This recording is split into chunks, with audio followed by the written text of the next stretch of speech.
now. You are not your past. You're you.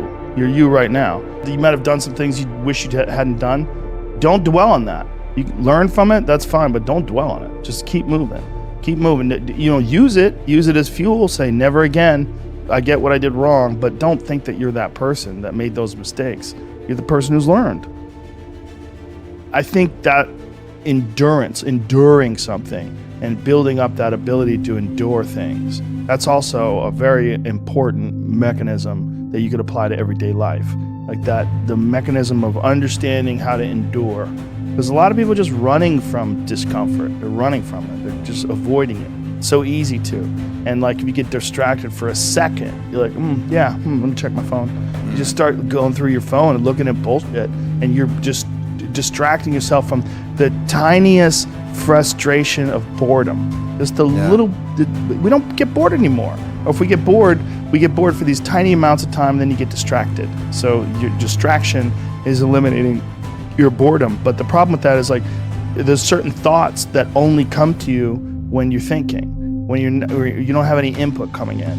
When we're constantly looking at our phones, the only input you're getting is input from other people. And sometimes that's good. Sometimes you get good stuff out of that. But it's like a diet of only fruit. Like, hey, motherfucker, you need some protein. Yeah. Like you need to get some other things in your diet. And I think having discomfort in your diet, like having it as a regular part of your life, it minimizes the amount of other kinds of bullshit. And I think that insanity and greatness are next door neighbors, and they borrow each other's sugar.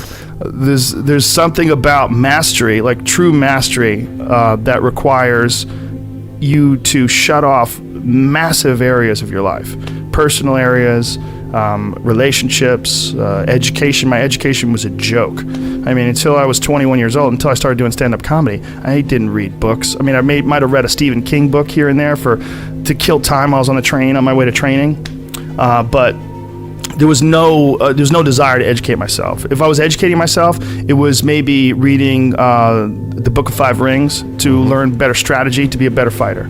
That was all it was. Or was there ever a point where you said, I'm a little out of balance, I need to go the other way?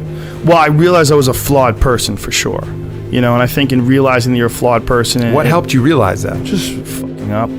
Just being an idiot. Realizing, girls would get mad at me, or maybe guys would get mad at me. Whatever it was, I realized that I had flaws, I knew that I was...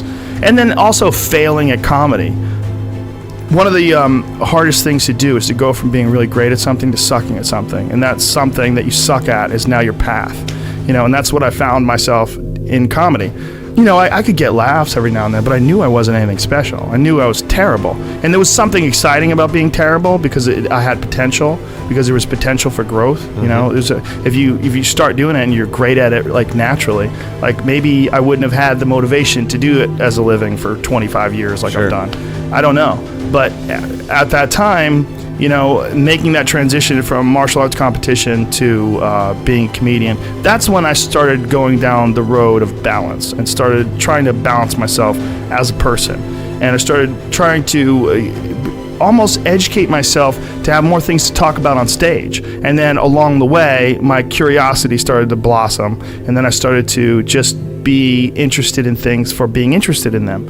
And as I got better as a comedian, I became less worried about what other people thought about me and more worried about just improving and keeping this sort of momentum going. And as I relaxed more, in having some success in life and sort of not